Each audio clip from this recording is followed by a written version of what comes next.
Salut à tous, aujourd'hui on se retrouve pour l'épisode numéro 70 de l'After Zap Image. On va débuter avec une info qui concerne Thiago Motta, le milieu de terrain du Paris Saint-Germain qui à l'heure actuelle est blessé. Ça fait 2 semaines qu'il est blessé au niveau du ménisque, c'est vers le genou.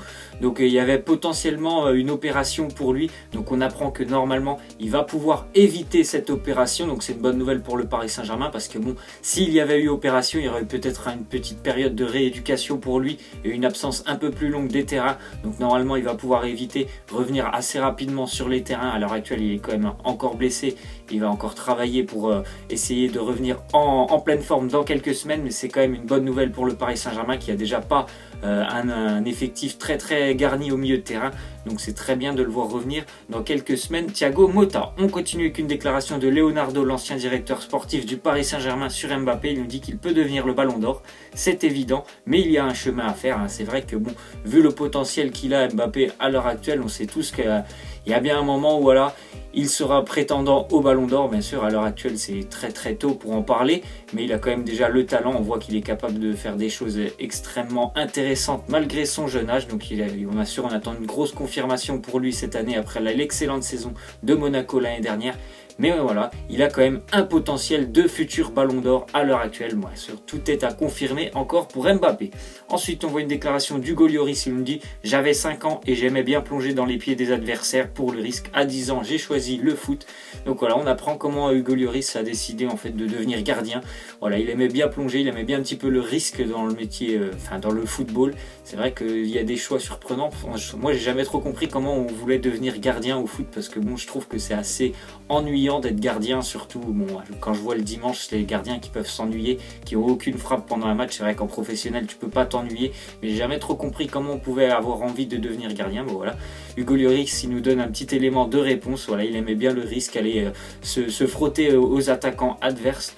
Donc on voit voilà comment il a choisi le poste de gardien Hugo Lloris. On continue avec une déclaration de Leroy Sané, le joueur de Manchester City. Il nous dit « Je suis là parce que Guardiola est là. Ce qu'il a fait au Bayern et au Barça, c'est incroyable. » C'est vrai que quand il est arrivé du côté de Manchester City, Leroy Sané, il avait la possibilité de rejoindre d'autres clubs en Angleterre et il a choisi Manchester City et bien sûr de rejoindre City aussi parce qu'il y avait Josep Guardiola qui venait d'arriver en provenance du Bayern Munich et tout le monde sait que voilà, Guardiola lorsqu'il arrive dans un club, il va métamorphoser ce club, que ce soit sur le plan tactique ou technique. Il va apporter beaucoup de choses au sein de ce club. C'est ce qui se passe à l'heure actuelle avec Manchester City. Il a eu une saison un petit peu compliquée l'année dernière, c'était sa première année, mais en ce moment ça marche très bien avec Manchester City, donc ça peut bien sûr convaincre énormément de joueurs de venir dans un club où Guardiola est là parce que c'est tout simplement le meilleur ou l'un des meilleurs entraîneurs en ce moment dans le monde du football. Ensuite on voit le résultat du Real Madrid. Le Real a été battu hier à Tottenham 3-1 par les Spurs, donc doublé de Dele Alli pour Tottenham et le Real a marqué par Cristiano Ronaldo. En plus de ça, bon, ça faisait presque maintenant 5 ans que le Real n'avait pas perdu un match en phase de groupe de Ligue des Champions. Hier, les Madrilènes ont été bien sûr insuffisants dans leur niveau de jeu. C'est un petit peu le même match que face à Gérone la semaine dernière, même pire on va dire. C'était pire face à Gérone, hier c'était un petit peu mieux mais c'était largement insuffisant. Aucun joueur n'était à son réel niveau. Marcelo, je ne le reconnaissais même pas sur le terrain, Marcelo. Les joueurs de Tottenham ont bien profité des erreurs défensives des joueurs de Madrid parce que voilà, les latéraux de Madrid étaient beaucoup trop hauts. Les joueurs de Tottenham attendaient bien bas et ils ont su très bien profiter des contres et des largeurs défensives laissées par l'équipe de Zidane. Donc vraiment une période très compliquée pour le Real Madrid à l'heure actuelle. On continue avec une déclaration de Mauricio Pochettino, l'entraîneur de Tottenham. Il nous dit « Ce genre de victoire a des conséquences, elle nous rend visible dans toute l'Europe. » C'est vrai que bon, voilà, il fallait vraiment que cette équipe de Tottenham elle franchisse un palier, qu'elle montre de quoi elle est capable. On en avait déjà eu un petit aperçu au match aller face au Real Madrid et hier il y a eu une confirmation. Il y a vraiment un énorme potentiel au sein de cette équipe de Tottenham. Ils vont certainement terminer premier de ce groupe devant le Real Madrid.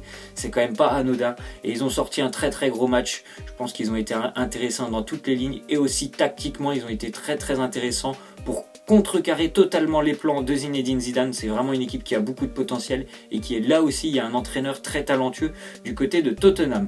Ensuite, on voit le résultat de Manchester City qui s'est imposé 4-2 dans ce duel très important face au Napoli à Naples, victoire des Citizens 4-2, un match complètement fou ce match, mais très beau match encore une fois à voir jouer entre deux équipes qui aiment vraiment jouer au ballon, qui aiment beaucoup avoir la balle, la possession de balle, qui aiment aussi énormément se porter vers l'offensive. Voilà, c'était vraiment un match plus pour les attaquants que pour les défenseurs. Le Napoli a fait 30 premières minutes vraiment intenses et exceptionnelles.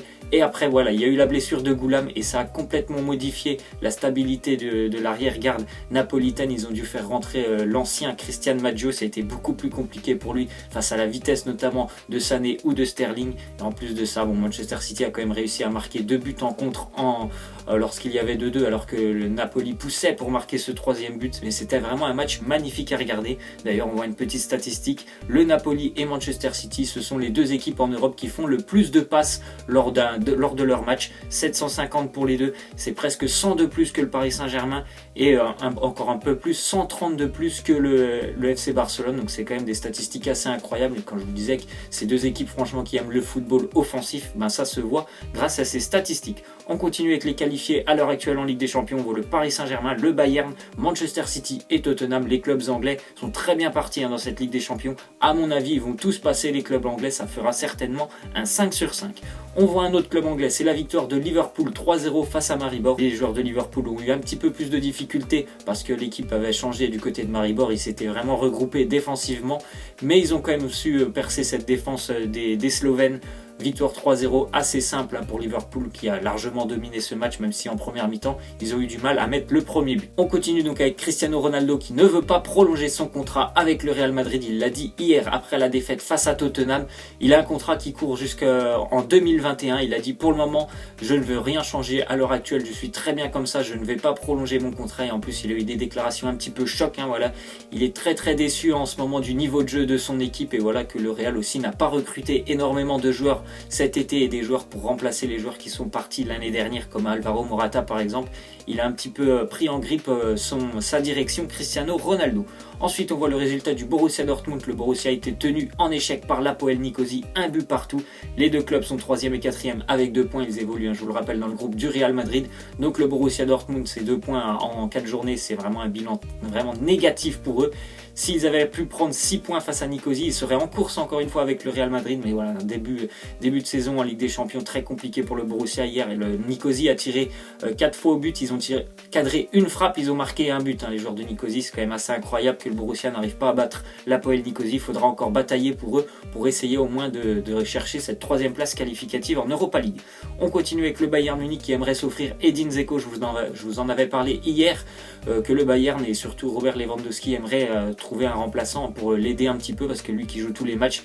Le Bayern se penche sur le cas du joueur de l'AS Roma, Edin Dzeko, un joueur super important et très talentueux pour l'AS Roma. C'est vraiment un pilier au niveau de l'attaque. C'est quelqu'un qui est voilà, il peut servir de point de fixation et pour que les attaquants tournent un petit peu autour de lui. Et en plus de ça, il est quand même très doué avec sa tête et aussi avec ses pieds. C'est quelqu'un, je peux vous citer le but qu'il a mis face à Chelsea il y a 2 semaines. C'est un but assez magnifique et un réel but d'attaquant. Ça pourrait vraiment être une belle affaire pour le Bayern Munich, mais à mon avis l'AS Roma n'a pas envie de le laisser partir. Ensuite on voit le résultat de l'AS Monaco qui a fait un match nul 1 partout hier du côté du Beşiktaş Istanbul.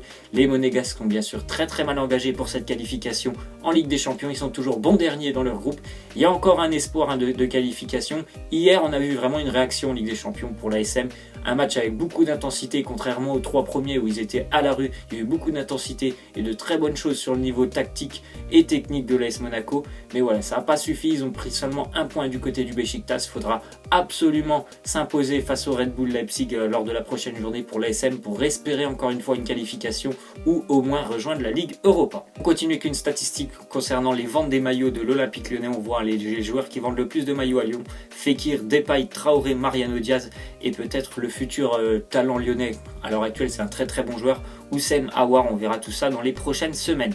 Ensuite, on voit un petit tableau des équipes de Ligue 1. Si on comptait seulement les buts marqués par des joueurs français, on voit que le Paris Saint-Germain ne serait pas du tout premier. C'est l'Olympique Lyonnais qui serait premier. On voit la formation lyonnaise très efficace, ainsi que l'Olympique de Marseille, Saint-Etienne.